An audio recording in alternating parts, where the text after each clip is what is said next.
Assalamu alaikum everyone, welcome to learning program. Today lecture is about narcissistic personality disorder which are the cluster B personality disorder. अगर हम इसके symptoms पे बात करें narcissistic personality disorder में ये person अपने आप को ग्रैंडियोसिटी फील करता है, अपने आप को बहुत बड़ा बंदा समझता है, ये दूसरे लोगों को हकीर समझता है। फॉर एग्जांपल आपको एग्जांपल देती हूँ, नार्सिसिस्टिक पर्सनालिटी डिसऑर्डर का अगर कोई आपके पास पेशेंट आता है तो वो ऐसे लाइक शो करता है कि मैं आपको 10 लाख दूंगा, कल को मैं आपको लाके 10 लाख दे दूंगा। वो काम करता है जो उसकी रियल लाइफ में एग्जिस्ट ही नहीं करता। वो अपने आप को बहुत बड़ा शो करने के लिए, अपने आप को डिफेंस करने के लिए अंदर से वो बहुत कमज़ोर होता है, लेकिन अपने आप को बहुत ही ताकतवर समझता है और उसे प्रोटेक्ट करने के लिए डिफरेंट बड़ी बड़ी बातें करता है। सो अगर आपने ये नार्सिसिस्टिक पर्सनालिटी डिसऑर्डर को फुली अंडरस्टैंड करना है तो इस वीडियो को लाइक करें, शेयर करें और अगर आप इस चैनल पर न्यू हैं तो सब्सक्राइब करें।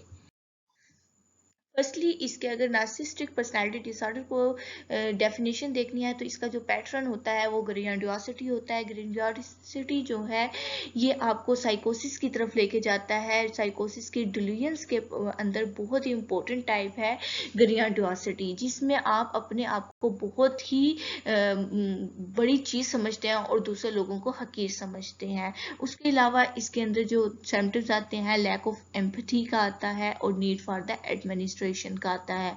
ये अपने आप को एडमायर करता है, ये हर चीज़ ये कहता है मेरे पास फुलफिल है, मैं बहुत बड़ा हूँ और मेरी बातें सब सुने और मेरी सोच, वो उसकी जाहिर बात है बातों की वजह से उसकी सोच भी बड़ी हो जाती है और सोच बड़ी होने की वजह से उसको ये पर्सनैलिटी बन जाती है।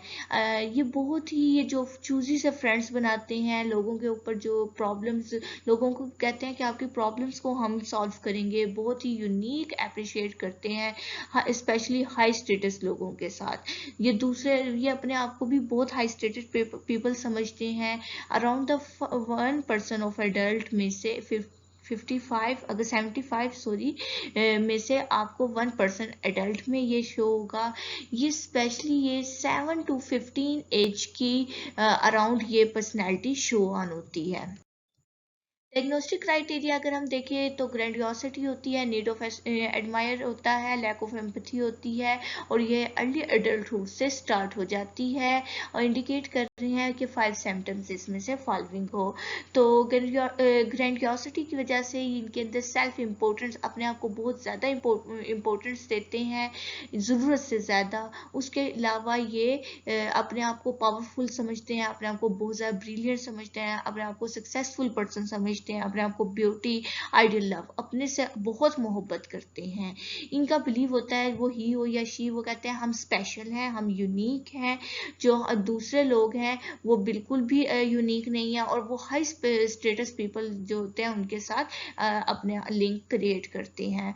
एक्सेसिव एडमायर करते हैं। उसके बाद जो इंटाइटलमेंट होती है उनकी, अनरिजनेबल एक्सपेक्टेशन, अजीब से एक्सपेक्टेशंस रखते हैं जो कि एग्जिस्ट नहीं करती। उसके बाद इंटरपर्सनल जो है वो एक्सप्लोयर करते हैं, कोई ना कोई अपने आप को अचीव करने के लिए कोई ना कोई काम शुरू कर देते हैं। लैक ऑफ एम्पैथी होती है इनके अंदर, ये दूसरे लोगों के साथ बिल्कुल भी अच्छा रवैया शो नहीं करते, ये अपने आप को क्योंकि बड़ा समझ रहे होते हैं। उसके अलावा ये आर्ग्यूमेंट बहुत ज़्यादा करते हैं, इनका बिहेवियर और जो एटीट्यूड होता है वो बहुत हार्श होता है। ये अपने आप को बहुत ज़्यादा बड़ा समझने की वजह से हर किसी से फजूल में आर्ग्यूमेंट करते हैं और अपने हार्श बिहेवियर।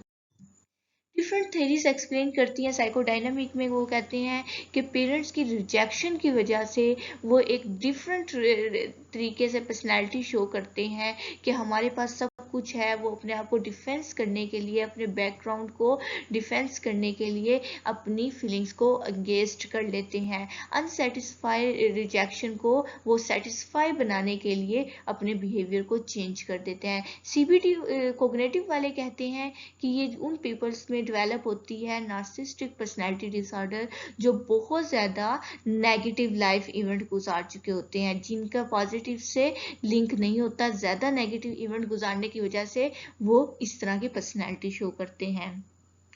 सोशल कल्चर वाले कहते हैं कि हमारी सोसाइटी में कुछ लिंक्स होते हैं जिसकी वजह से narcissistic personality disorder develop. Treatment अगर देखें तो बेसिकली CBT इस पे अप्लाई की जाती है, कोग्निटिव थेरेपीज हैं, सेल्फ सेंटर्ड थिंकिंग होती है जिस पे फोकस करते हैं। ये 2 थेरेपीज हैं जो इसकी ट्रीटमेंट में अप्लाई किया जाता है। सो अगर आपको ये वीडियो पसंद आए तो लाइक एंड शेयर करें और बेल आइकन को जरूर प्रेस करें, बिकॉज न्यू वीडियो का नोटिफिकेशन आपको बआसानी रिसीव्ड हो सकेगा। सो अल्लाह हाफिज़।